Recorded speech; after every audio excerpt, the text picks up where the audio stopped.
How beer works. Fermentation. Fermentation is the process by which yeast converts the glucose in the wort to ethyl alcohol and carbon dioxide gas. Fermentation gives the beer both its alcohol content and its carbonation. To begin the fermentation process, the cooled wort is transferred into a fermentation vessel to which the yeast has already been added.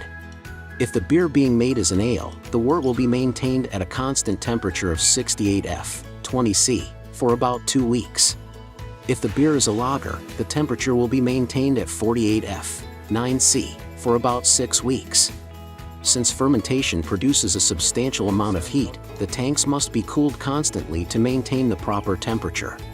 When the wort is first added to the yeast, the specific gravity of the mixture is measured. Later, the specific gravity may be measured again to determine how much alcohol is in the beer and to know when to stop the fermentation.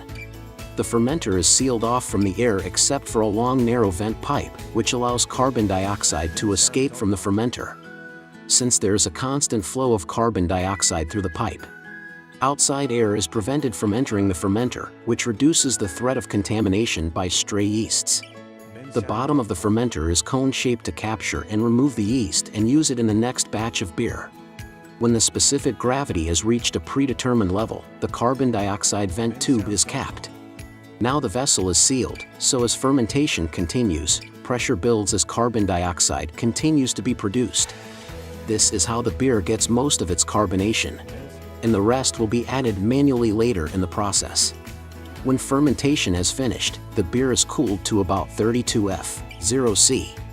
This helps the remaining yeast settle to the bottom of the fermenter, along with other undesirable proteins that come out of solution at this lower temperature. The beer is then slowly pumped from the fermenter and filtered to remove any remaining solids. From the filter, the beer goes into another tank, called a bright beer tank. This is its last stop before bottling or kegging.